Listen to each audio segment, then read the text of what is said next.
ওয়া মাকারু ওয়া মাকারাল্লাহ ওয়াল্লাহু খায়রুল মাকিরিন।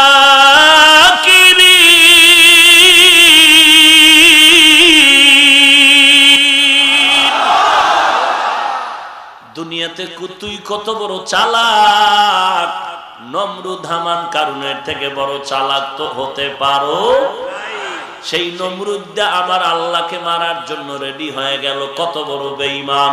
এত বড় বেঈমানকে দুনিয়া থেকে ধ্বংস করার জন্য আল্লাহ তাআলার কি পরিমাণ বাহিনী পাঠানো লাগছে জানা থাকলে বলে। তাও কি সুস্থ? ওই মশা আসেনি? তাহলে কেন ভয় পাও রে মুমিন? কিসের ভয়? মুসা নবীকে হত্যা করার জন্য ওই ফেরাউনের গোষ্ঠীরা দৌড়াইতেছে, লক্ষ লক্ষ সৈন্য নিয়ে দৌড়ায়। লোহিত সাগরের সামনে মুসা নবী সৈন্যবাহিনী নিয়ে দাঁড়ায় গেলেন। লক্ষ লক্ষ বেঈমান ফেরাউন আসতেছে। মুসা নবী আল্লাহর কাছে আল্লাহ কায়া ডাক দিলেন, ও আল্লাহ, নদী পারানোর কায়দা নাই, সামনে লোহিত সাগর, পেছনে দুশমন ফেরাউন, কোথায় যাব? আল্লাহ ডাক দিয়া বলে, বান্দা, ওমাইয়া তাওয়াক্কাল আলাল্লাহি ফাহুয়া হাসবু, যারা আল্লাহর উপরে ভরসা করে আল্লাহ তাদের জন্য রাস্তা খুলে দেয়। ও মুসা, হাতের লাঠি দিয়া নদীর মধ্যে সাগরে বাড়ি দাও। বাড়ি দেওয়া মাত্র আল্লাহ তাআলা 12টা রাস্তা বানায় দিলেন। এইবার মুসা নবী তার দলবল নিয়ে 12টা রাস্তা দিয়ে ওপার চলে গেলেন। এইবার পেছন দিক দিয়ে ফেরাউনের গোষ্ঠী যখন ওই রাস্তা দেখে দৌড় মারলো, আল্লাহ কয়, আর কত বাটপারি করবি? আমার নবীরে মারতে চাও? দেখ তোরা নিজেরাই মরে যাচ্ছ। সেই রাস্তার মধ্যে ঢুকলো। আল্লাহ বলে, ও রাস্তা আগের মতো পানি হয়ে যায়। লোহিত সাগরে চুবানি খাইয়া শেষ। বেঈমানেরা বিশ্বাস করবি না, এজন্যই তো ফেরাউনের লাশ আল্লাহ এখনো মিশরে রেখে দিয়েছেন। একটু তাকায় দেখ, তুই ফেরাউনের থেকে বড় বাটপার হতে পারো না। আল্লাহ ওকে যদি নদীর পানিতে ডুবায় মারতে পারে, তোমারে পারবে নি? ও মুমিন, কেন ভয় পাও? আল্লাহর মোহাব্বত নিয়ে নবীর সুন্নতের আঁকড়ায় ধর। যারা তোমাকে মারতে আসবে, কিনারায় এসে দেখবা তওবা করতে বাধ্য হবে। নবীর সাহাবী ওমরে ফারুক, অর্ধ জাহানের খলিফা ওমর, সেই ওমরকে মারার জন্য দুশমন তরবারি নিয়ে ঘুরে খুঁজে কেমনে পাই, কিভাবে মারতে পারে, সুযোগ পাওয়া যায় না। একদিন খবর পাইলেন ওমর একা, অর্ধ জাহানের খলিফা, বিশাল একটা মাঠে হাতের বালিশ বানায় ঘুমায়। দুশমন বলে, এই সুযোগ হাতছাড়া করা যাবে না। তরবারিটা নিয়ে সামনে আগায়। এক কদম সামনে দেয়, আবার ভয় লাগে 2 কদম পেছনে দেয়, কি না জানি হয়ে যায়। অর্ধ জাহানের খলিফার কোনো বডিগার্ড নাই, সিকিউরিটি কোনো গার্ড নাই। কাছাকাছি গিয়া তাকায় দেখে ওমর একা, ঘুমায় না। জংলার একটা বাঘ ওমরের চতুর্পার্শ্বে পাহারা দিতেছে। এই বেটা, গাঞ্জা খাওয়া বয়ান, গাঞ্জা খাওয়া বয়ান না। যদি এ ঘটনা বুঝতে চাও, তাহলে এখনো ওই ঘটনার নজির এই জমিনে আল্লাহ ওয়ালাদের মাঝে আছে। উজানির জমিনে ঘুমন্ত লিয়ে কামেল, উজানির কারি ইব্রাহিম রহমাতুল্লাহ আলাইহি, রশিদ আহমদ গঙ্গুহি রহমাতুল্লাহ আলাইহির নিসবতের সম্পর্ক নিয়ে এবার বাংলাদেশে আসলেন।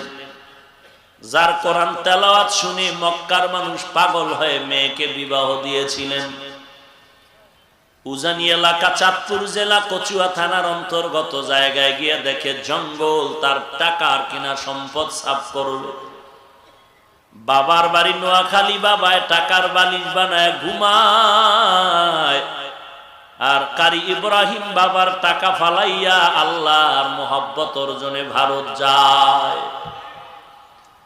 এই কারি ইব্রাহিম জঙ্গল সাফ করার জন্য ভেতরে লোক পাঠাইলেন, নিজেও ঢুকলেন। ঢুকার পরে দেখে একটা সুন্দর একটা গম্বুজ দেখা যায়। ওই গম্বুজটা আজও আছে। যদি কেউ উজানি যান, বিশাল বড় মসজিদের দক্ষিণ আর পশ্চিম কর্নারে ওই গম্বুজটা এখনো আছে। আল্লাহর ওলি কারি ইব্রাহিম গিয়া দেখে একটা বাঘ তার বাচ্চারে গম্বুজের পাশে বসে দুধ পান করায়। কারি ইব্রাহিম ডাক দিয়া কয়, রে বাঘ, বনি আদম আসছে থাকার জন্য, তুমি জায়গা ছেড়ে দাও, বনি আদমকে ছেড়ে দাও। কথাটা বলতে দেরি হয়, বাঘ তার বাচ্চা কাঁধে নিয়ে দৌড় দিতে দেরি করে না। আউলিয়ারা কারে উকবা ইখতিয়ার, জাহেলারা কারে দুনিয়া ইখতিয়ার। মাইলে মোমেন সোয়ে মোমেন মিশাওয়াত, মাইলে কাফির সোয়ে কাফির মিশাওয়াত। এরে নবীর উম্মতের দল, দুশ্মন বাঘ দেখা ভয়ে কাঁপতেছে, হাতের তরবারি পড়ে গেল। ওমর সজাগ হয়ে তাকায় দেখে অচেনা লোক দাঁড়ানো। ও ভাই, বাড়ি কই তোমার? ভয় পেও না, কোনো ভয় নাই, আমি ওমর কিচ্ছু বলবো না। দুশ্মন কয়, খলিফাতুল মুসলিমিন আপনাকে হত্যা করার জন্য আমাকে পাঠাইছে রুমের বাদশা। কিন্তু কিনারা এসে দেখলাম অর্ধজাহানের খলিফার কোনো বডিগার্ড নাই, সিকিউরিটি গার্ড নাই। কিনারা এসে দেখলাম আল্লাহর ভিন্ন একটা মাখলুক, ওই বাঘ আপনাকে পাহারা দেয়। আমাকে আপনি মাফ করে দেন আর মেহেরবানি করে কালেমা পড়ায় মুসলমান বানায় দেন।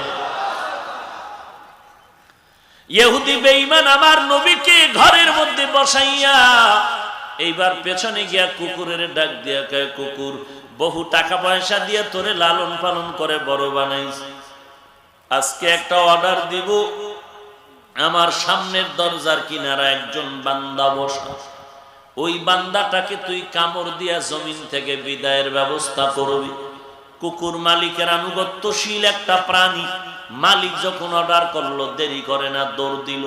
কিন্তু রাহমাতুল লিল আলামিনের চেহারা মোবারকের দিকে যখন কুকুরের নজর পড়ে গেল, কুকুর ব্রেক করে ফেললো। তাকায়া তাকায়া দেখতেছে, কি জানি দেখলাম, জীবনে আর দেখি নাই।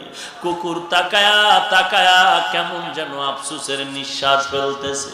কিছুক্ষণ দাঁড়ায় থাইকা কুকুর আবার পেছন দিকে ফিরিয়া ঘরের মধ্যে গেল। মালিক একটা হাতের মধ্যে লাঠি নিয়া কুকুরের কয়, বাঁচার উপায় নাই রে কুকুর, ওই ব্যক্তিটারে মারতে হবে। কুকুর এবার যেতে চায় না।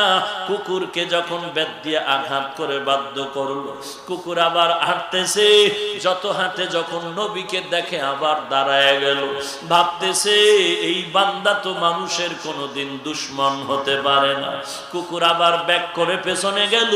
আবার যখন বেত্রাঘাত করলো, এমন পিটা দিল, তখন কুকুরের জবানটা খুলে গেল। কুকুর চিল্লায় বলে, মালিক, তুমি আমাকে কাকে মারার অর্ডার করতেছো? তুমি তাকে চিনো না, কাকে তুমি মারার জন্য বলতেছো রে মালিক? ইনি তো রাহমাতুল লিল আলামিন, একে আমি মারতে পারি না, ভয়।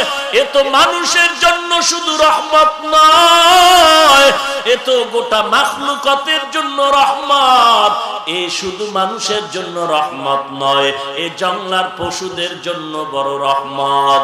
কুকুর এই কথা বলার পরে ইহুদির কান্না, ভুল করেছি আমি, দৌড়াইয়া গিয়া নবীর কিনারায় হাজির। ডেকে বলেন, ও পয়গম্বর, আমাকে মাফ করে দেন, আমি বেয়াদবি করে ফেলেছি। একটা কুকুর যদি আপনাকে চিনতে পারে আর আমি মানুষ হইয়া যদি আপনাকে চিনতে না পারি, আমার মতো বেঈমান আর কেউ হতে পারে না। আমি তাহলে তো কুকুরের থেকেও বড় খারাপ। ও এলাকার মুসলমান, একটা কুকুর আমার নবীকে দেইখা চিনতে পারলো আর চোখের পানি ছাড়লো। ওই নবীর উম্মত হইয়া নবীর সুন্নতের জবাই করতেছো।